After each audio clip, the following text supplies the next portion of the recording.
दल बदल कानून क्या है? 52वें संविधान संशोधन अधिनियम 1985 को सामान्यतः दल बदल कानून कहा जाता है।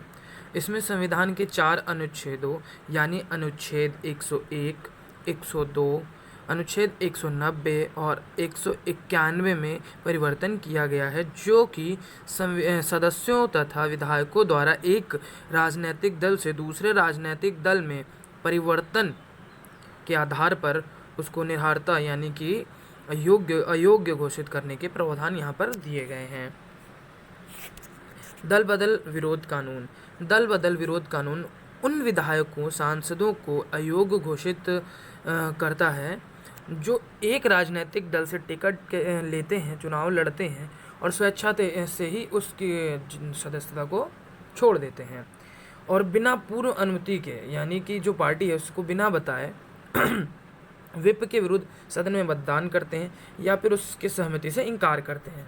ठीक, तो ये उनके लिए लाया था कानून। फिर भारतीय संविधान के जो 10वीं अनुसूची है जिसमें दल बदल कानून के रूप में माना जाता है जिसे, और 52वें संविधान संशोधन के माध्यम से 1985 में संविधान संशोधन हुआ और जिसमें ये शामिल किया गया।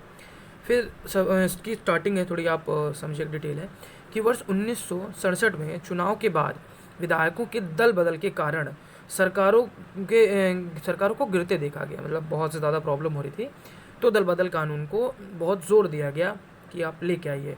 तो वर्ष 1978 में दिनेश गोस्वामी समिति की सिफारिश के आधार पर संविधान में शामिल किया गया था इसको।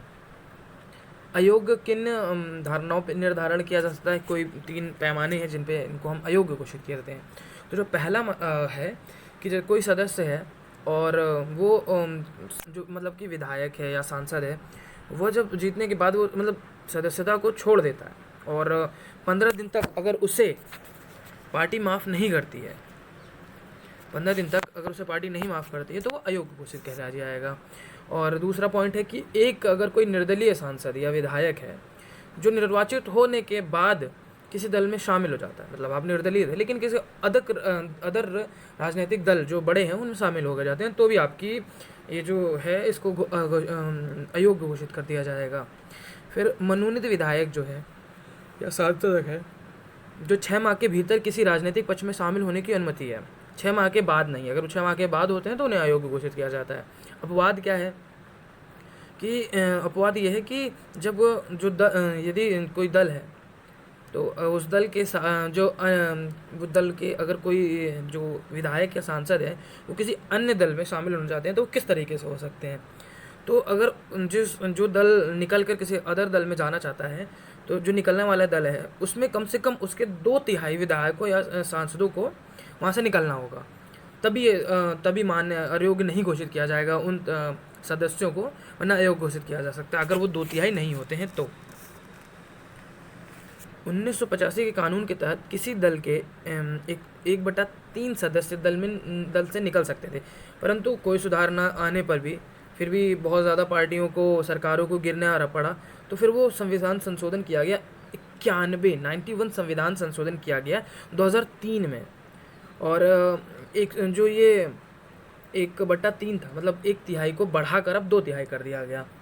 चुनौतियाँ क्या क्या रहती हैं कि मतलब जब अयोग्य घोषित करने के लिए जो उसका निर्धारण करता है, मतलब जो निर्धारण करता है इसमें वो उसका स्पीकर होगा, उस सदस्य जो भी सदस्य है उस सभा का जो स्पीकर है, अध्यक्ष है, वही इस बारे में वो करेगा, इसे अयोग्य या योग्य है वो घोषित करता है।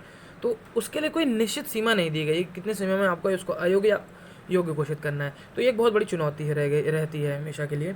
और दूसरी क्या है, इस जो दल बदल कानून है उसकी सबसे बड़ी प्रॉब्लम क्या है कि विधायक स्वतः अपनी जो विवेक से कोई निर्णय नहीं ले सकते हैं। जिन मतदाताओं ने उनको मत दिया है उनके लिए वो कुछ कार्य नहीं कर सकते, वो भी अपने अगर उनकी पार्टी ने सहमति नहीं दिखाई तो वो काम ही नहीं कर सकते हैं। तो ये भी बहुत बड़ी चुनौती है, आप विधायक अपने स्वतः कुछ कर नहीं सकता। और जब ये एक यहाँ पे इन्होंने एक दे दिया कि भाई 2/3 विधायक अगर जाते हैं तो उन्हें पार्टी अदल बदल नहीं घोषित करेगी।